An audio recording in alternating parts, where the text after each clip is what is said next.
Olá pessoal, vamos aqui a mais um vídeo com a ajuda de Papai do Céu, se assim ele quiser nos ajudar. Vamos falar aqui alguns assuntos, né? Uma confusão que há na nossa cabeça com essa herança que as igrejas evangélicas daram do catolicismo, em de usar a antiga aliança de forma que lhe convém. Quando convém, busca-se termos, passagens da nova aliança para tentar enquadrar e encaixar no assunto da nova aliança. Como a grande maioria não se preocupa em estudar, piorou ler a palavra, né? Chega em casa, lê toda a carta aos Gálatas, lê o Evangelho segundo Mateus todo, ignorando epígrafes, capítulos, versículos, ou mensagens que foram feitas, né, com temas tirados de textos, que a maioria das mensagens é tudo acerca de tema. Então não há assim um passeio no texto bíblico, principalmente um passeio que leve para você ir até a época para compreender o contexto. Exemplo, dizer que Raabe era desprezada pela sua família. Gente, estudar a cultura filisteia daquela época, ou a cultura de Jericó, onde ali Raabe fazia parte, o que era uma prostituta naquela época. Entendeu como é que é o negócio? Qual é a cultura do povo em relação a aquilo que nós chamamos de prostituição? Como era tratada os hierodulos e as hierodule, a escrava do templo e o escravo do templo. Então hoje nós vamos falar aqui acerca de alguns termos, especialmente, ou de alguns textos, especialmente Hebreus capítulo 7. Como eu falei no início, o povo são pessoas que vão apenas em reuniões, em templos, que a gente chama erradamente de igreja e congregação, e ouve aquela mensagem em cima do templo com alguns oradores bons em argumentos, e as pessoas absorvem aquele assunto. Não, isso é verdade. Quando vai outra pessoa no outro dia pregando completamente contrário àquilo que aquele outro pregador pregou no dia anterior, as pessoas também concordam, porque na verdade não sabe o que é certo nem o que é errado. Né? Até que lá em Oséias diz que o povo estava sendo destruído porque lhe faltou conhecimento. Por causa de quem? Porque o sacerdote se alimentava do pecado do povo. Por que não dizer também de Isaías capítulo 5, 13, que o povo foi levado cativo porque faltou conhecimento? Tanto é que Jeremias chegou a dizer no capítulo 17 que maldito é o homem que confia no homem e que faz da carne o seu braço. Aí as pessoas pegam esse versículo 5 de Jeremias 17 para dizer que a gente não pode confiar em ninguém. Ali é ter como garantia, gente. Pega todo o livro de Jeremias, leia todo o livro de Jeremias, que você vai compreender. Você vai compreender que Deus deu uma ordem ao povo, o povo não se arrependeu e quis alugar tanto a Síria como o Egito. Para quê? Para proteger eles de uma profecia que Deus disse vai acontecer. Ou vocês se submetem à minha palavra, ou Babilônia vai levar vocês cativos. Quem se entregar vai ter a vida como despojo. Quem não se entregar vai morrer, ou pela peste, ou pela fome, ou pela espada. Aí eles disseram, não, vamos alugar a Síria. Babilônia vem, leva a Síria cativa. Ah não, vamos alugar o Egito. O Egito tem um exército também forte, vai nos proteger. Deus pega e diz, aí manda Jeremias, chega e diz aqui, ó, é aqui que o rei de Babilônia vai botar o trono quando levar cativo o rei, o faraó Neco. Então o povo, me perdoa a expressão, nós parece que gostamos da ignorância, que é mais fácil. Sabe como aquela pessoa que não quer fazer um bolo, não quer fazer um pão, porque é mais fácil comprar na padaria pronta e depois reclama que a qualidade da padaria, mas ali vende, o pão é ruim, o bolo é ruim. Que é bom, faça você mesmo, então pague mais caro para alguém fazer melhor para você. Entendeu? Então vamos lá. Quantas alianças Deus fez com o povo judeu? Você sabe quantas alianças? Esqueça do livro dos Juízes. Olha como é bom você ler, no mínimo, num dia, 3 vezes, um livro ou um texto. Gálatas, Paulo conta alguns detalhes, não só da vida dele, como do povo judeu, e tem muita gente que se passa, porque não tem o hábito de leitura. Quando você assiste um filme várias vezes, você começa a ver detalhes nele, que você não viu na primeira, na segunda, na terceira, na quarta, na quinta, na sexta vez. Entendeu? Vamos ler aqui, Carta aos Gálatas, no capítulo 3. Vamos lá? Depois você leia toda a carta aos Gálatas e toda a carta aos Hebreus, que nós estaremos lendo aqui se der tempo. Né? Ó Gálatas insensatos, estou lendo a versão de Jerusalém. Ó Gálatas insensatos, quem vos fascinou a vós, ante cujos olhos foram delineados os traços de Cristo crucificado? Só isto quero saber de vós. Foi pelas obras da lei que recebeste o Espírito, ou pela adesão da fé? Sois tão insensatos que, tendo começado com o Espírito, agora acabais na carne? Foi em vão que experimenteis tão grandes coisas? Se é que foi em vão.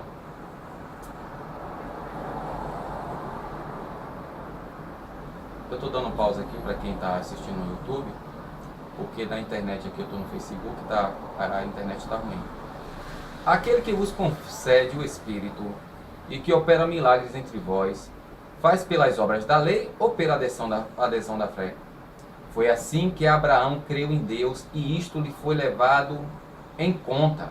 Sabei, portanto, que os que são pela fé são filhos de Abraão.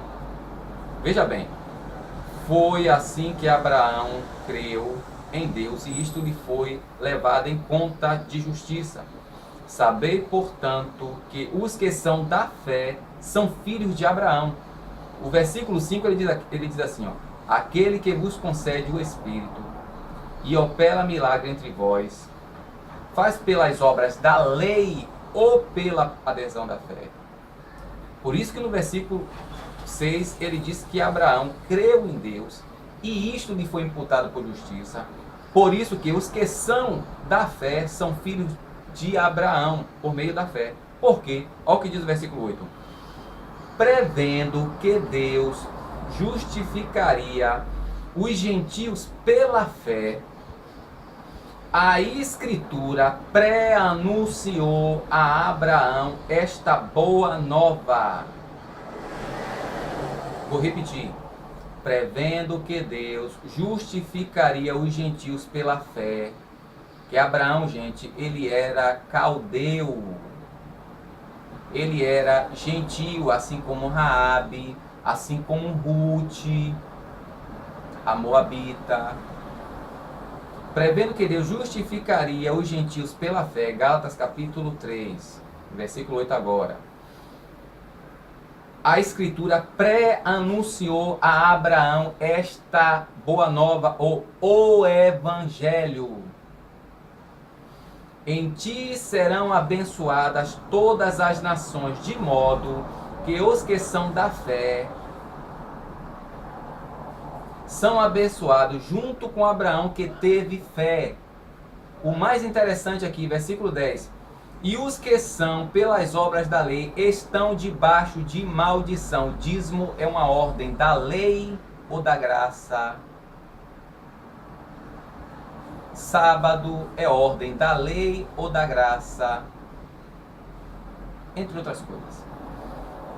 Pois maldito todo aquele que não se atém a todas as prescrições que estão no livro da lei para serem praticadas, e que pela lei ninguém se justifica. Pela lei ninguém se justifica diante de Deus. É evidente, pois o justo viverá pela fé. Versículo 12. Ora, a lei não é pela fé, mas quem pratica essas coisas, por ela viverá. Ou seja, como um escravo que obedece, ou um empregado que obedece às normas da empresa, Enquanto ele estiver andando de acordo com as normas da empresa, ele não será desempregado.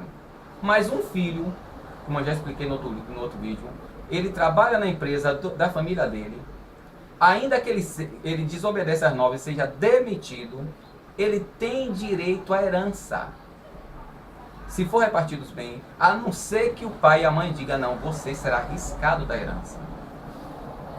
E pela lei, ninguém será justificado diante de Deus, é evidente, pois o justo viverá pela fé. Ora, a lei não é pela fé, mas quem pratica essas coisas, por ela viverá. Cristo nos resgatou da maldição da lei, tornando-se maldição por nós, porque está escrito, maldito todo aquele que é suspenso ao madeiro, a fim de que a bênção de Abraão em Cristo Jesus se estenda aos gentios, e para que, pela fé, recebamos o Espírito prometido. Você precisa ler isso aqui várias vezes para você entender.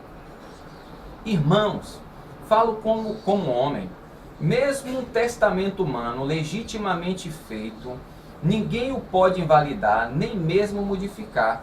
Ora, as promessas foram asseguradas a Abraão e a sua descendência, no singular, e não aos descendentes, como referindo-se a muitos, mas como a um só, e a tua descendência, que é o Cristo.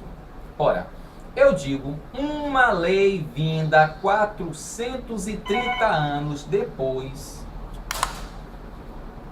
uma lei vinda, versículo 17, uma lei vinda 430 anos depois, não invalida um testamento anterior, legitimamente feito por Deus, de modo a anular a promessa. Ou seja, a lei de Moisés veio 430 anos depois de Deus ter prometido a Abraão a promessa de que a herança dele herdaria a terra e que a descendência dele, o descendente dele, que é o Cristo, abençoaria todas as nações da terra.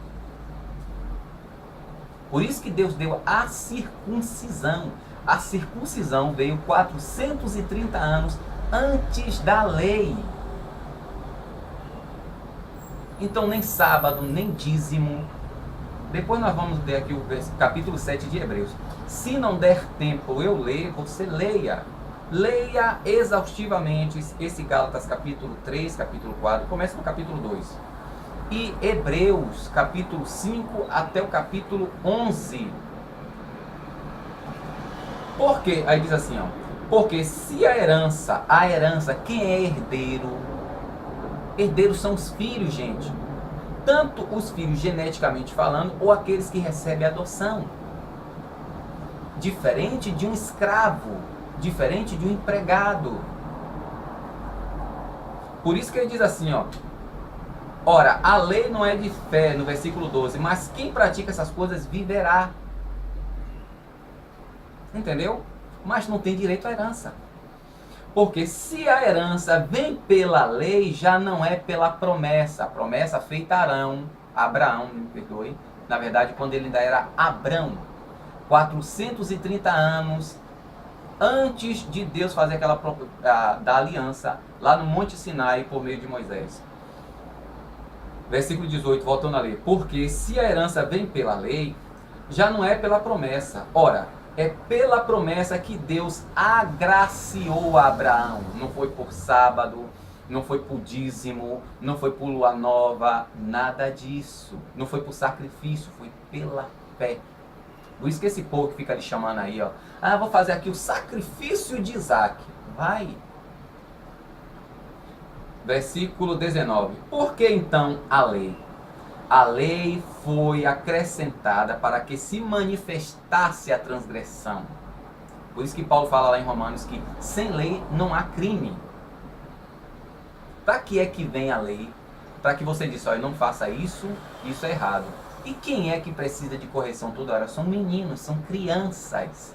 É isso que Paulo fala aqui no capítulo 4 que não vai dar para ler.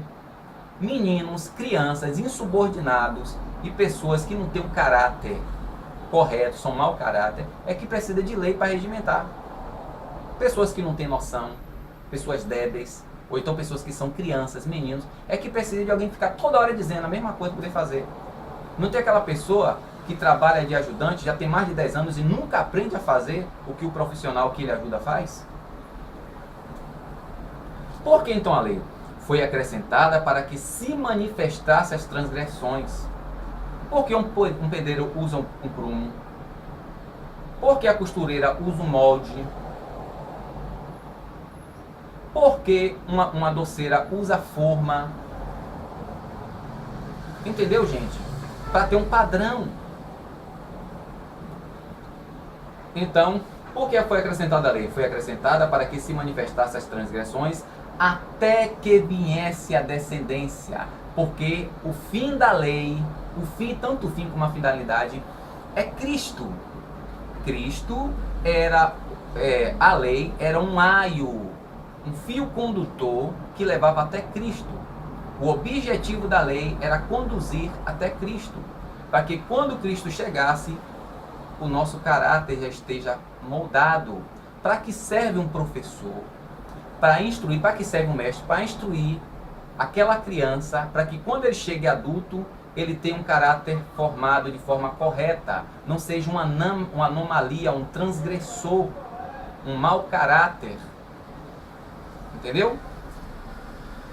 A quem fora feita, até que viesse a descendência, a quem fora feita a promessa, promulgada por anjos, pela lei de um mediador. Ora, não existe mediador quando se trata de um só, e Deus é um só. Então a lei é contra as promessas de Deus de modo nenhum. Se tivesse sido dada uma lei capaz de comunicar a vida, que a lei não pode fazer isso, aliás, faz com que todos estejam calados diante de Deus, porque ninguém consegue praticá-la. De modo nenhum. Se tivesse sido dada uma lei que pudesse comunicar a vida, então realmente a justiça viria da lei. Mas a Escritura encerrou tudo debaixo do pecado, a fim de que a promessa pela fé em Jesus Cristo fosse concedida aos que creem. Olha, estou lendo todo o capítulo 3. Antes que a fé chegasse, nós éramos guardados sob a tutela da lei, para a fé que haveria de se revelar. Assim a lei se tornou nosso aio, nosso pedagogo, nosso guia até Cristo, para que fôssemos justificados pela lei, pela fé. Chegada, porém, a fé, não estamos mais sob pedagogo. Vós todos sois filhos de Deus pela fé em Jesus Cristo, pois todos vós que fostes batizados em Cristo ou sepultados em Cristo, vós vestistes de Cristo. Não há judeu, não há escravo, nem livre, não há macho nem fêmea. A mulher não pode ser pastora. Então, gente, diante de Cristo não existe sexo, não existe nacionalidade, não existe posição social. É só ler, conhecereis a verdade e ela vos libertará. E se vós sois de Cristo, então sois descendências de Abraão, herdeiros segundo a promessa. Vamos lá, Hebreus capítulo 7, repito, leia Gálatas capítulo 2 até o capítulo 4. Quantas vezes você puder durante o dia, como também Hebreus capítulo 5 ao 11, quantas vezes você puder um dia, para que sua mente comece a grafar e você compreender.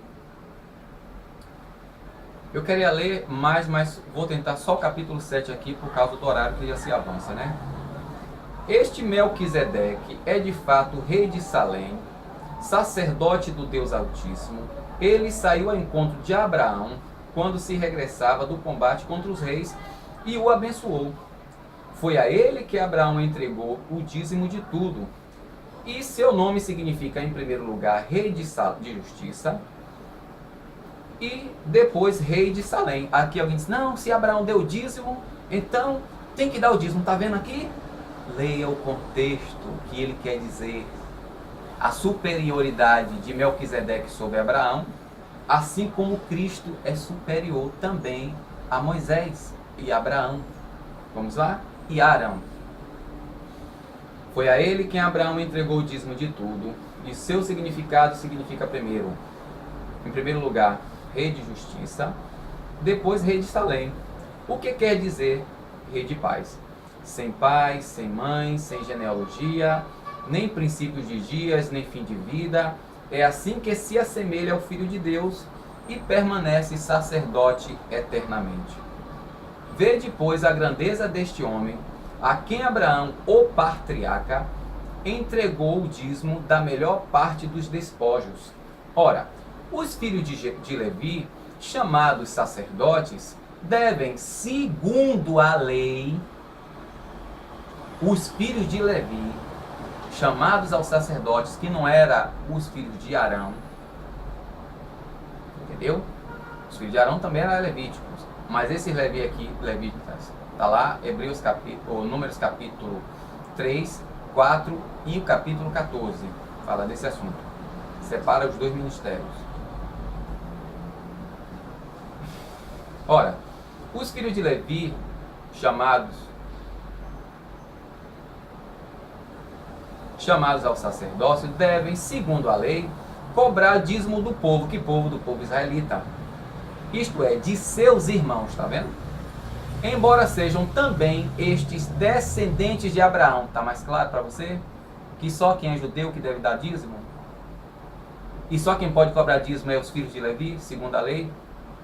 Aquele, porém, embora não figure em suas genealogias, submeteu, ou seja, segundo a genealogia de Melquisedeque, que ninguém achou, submeteu Abraão ao dízimo e abençoou o portador das promessas. Ora, é fora de dúvida que o inferior é abençoado pelo superior, ou seja, Melquisedeque está na posição de superior a Abraão, que é herdeiro da promessa e que recebeu a promessa, segundo Gálatas, no capítulo 3, antes da lei vir, 430 anos antes da lei vir, Abraão recebeu a promessa e ele estava na posição inferior a Melquisedeque, a ponto de dar o dízimo a Melquisedeque.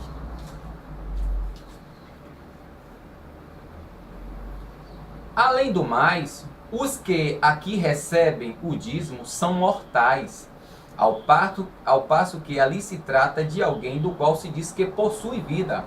E, por assim dizer, na pessoa de Abraão, submeteu ao dízimo até mesmo Levi, que recebe o dízimo, pois ele ainda estava nos rins de Abraão quando se deu o encontro com Melquisedeque. Portanto, se a perfeição fosse atingida pelo sacerdócio levítico, vou voltar a dizer, portanto, se a perfeição for atingida pelo sacerdócio levítico, pois é nele que se apoia a lei dada ao povo, que necessidade haveria de outro sacerdote segundo a ordem de Melquisedeque, não segundo a ordem de Arão? E não segundo a ordem de Arão, está aqui no versículo 11 de Hebreus capítulo 7. Se você lesse, você veria isso. Porque mudado o sacerdócio, necessariamente se muda também a lei. Hebreus capítulo 7, versículo 12. Mudado o sacerdócio, necessariamente se muda a lei. Ora, aquele que o texto acima citado se refere, pertencia a outra tribo da qual membro algum se ocupou do sacerdócio do altar. É bem conhecido de fato que nosso Senhor surgiu da tribo de Judá, tribo a respeito da qual Moisés nada diz quando se trata dos sacerdotes. Mais claro ainda se torna isto quando se constitui outro sacerdote semelhante a Melquisedeque, não segundo a regra da prescrição carnal. A lei é uma prescrição carnal. Está ali aqui. É só você ler Gálatas capítulo 4 também. Romanos do capítulo 4 até o capítulo 7 também. Mas de acordo com o poder da vida, não segundo a regra da prescrição carnal, mas de acordo com o poder de vida imperecível. Pois diz o testemunho: tu és sacerdote eternamente, segundo a ordem de Melquisedeque. Assim sendo, está abrogada a prescrição anterior. Mas alguém disse, mas Jesus disse lá em Mateus capítulo 5 que ele não veio para abrogar. Gente, Jesus ainda não tinha sido crucificado. E ele, para ser o sacrifício, tinha que ser imaculado, ou seja, cumprir toda a lei. E cumprindo toda a prescrição da lei e tudo que os profetas e os salmos falavam sobre ele, ele disse lá na cruz, está consumado. Por isso que ele disse que não veio abrogar. Porque para que ele satisfazesse a vontade de Deus e fosse um sacrifício aceitável a Deus, ele tinha que obedecer todas as prescrições que nenhum ser humano conseguiria obedecer, assim como sim cumprir tudo aquilo que foi profetizado acerca dele, para que ele servisse de sacrifício, para que eu e você não mais nos submetesse e ficasse debaixo da lei. Por isso que os Hebreus disse, tu sendo assim, sendo abrogada, versículo 18 do capítulo 7 aos Hebreus, sendo abrogada a prescrição anterior, porque era fraca e sem proveito, ou seja, a lei de Moisés, a lei de ser uma prescrição carnal, segundo Hebreus, era fraca e sem proveito. De fato, a lei nada levou à perfeição e está introduzida uma esperança melhor, pela qual nos aproximamos de Deus. Continuando, versículo 20. Não se realiza sem juramento, no entanto, ou não se realiza sem juramento. No entanto, não houve juramento para os outros sacerdotes, ou seja, o sacerdote arônico. Mas para ele houve juramento daquele que se diz respeito. O Senhor jurou e não se arrependerá. Salmo 110, versículo 4. Tu és sacerdote para sempre. Ou seja, o sacerdócio arônico não houve juramento. Mas para o sacerdócio de Cristo, que é o nosso sumo sacerdote, o Salmo 110, versículo 4 diz: o Senhor jurou e não se arrependerá. Tu és sacerdote para sempre. Neste sentido é que Jesus se tornou a garantia de uma aliança melhor.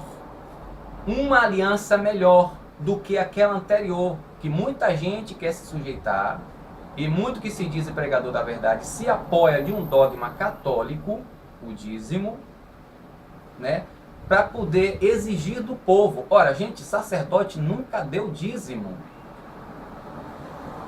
Apocalipse capítulo 1, versículos 5 e 6, diz que Jesus nos comprou com seu sangue para Deus Pai e nos fez sacerdote e rei. Me diga qual é o rei que paga tributo. Salva aquele reino que seja cativo de outro reino. Me mostre na Bíblia quando foi que os filhos de Arão deu dízimo. Vamos lá. Além do mais, os outros sacerdotes tornavam-se sacerdotes em grande número, porque a morte os impediam de permanecer. Ele, porém, visto que permanece para a eternidade, possui um sacerdócio imutável. Por isso é capaz de salvar totalmente aqueles que por ele se aproximam de Deus, visto que ele vive para sempre para interceder por eles. Romanos capítulo 8, versículo 34, né? Tal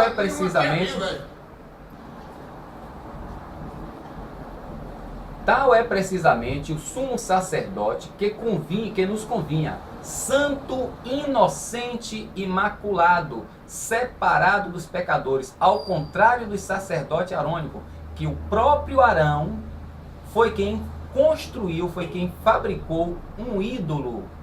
O bezerro de ouro foi Arão.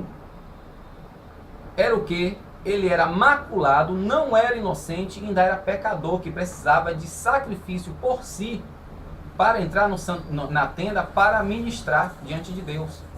Mas Jesus não, ele é o quê?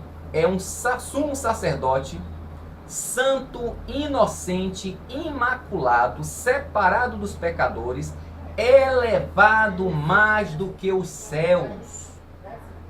Ele não precisa, como os sumos sacerdotes, oferecer sacrifício a cada dia, primeiramente por seus pecados e depois pelo do povo. Ele já fez uma vez por toda, oferecendo a si mesmo, né? A lei, com efeito, estabeleceu sumos sacerdotes sujeito à fraqueza, mas a palavra do juramento posterior à lei está mais claro do que isso, gente. Pelo amor de Deus, estabeleceu o Filho, tornando perfeito para sempre. Aqui tá bom, porque já está encerrando o meu horário de almoço.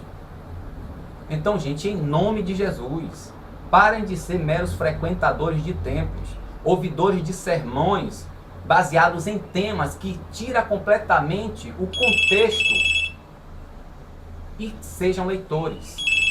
Leiam Gálatas capítulo 3 e 4 e Hebreus capítulo 7. Amém? A paz, uma boa tarde. Carlos, boa tarde.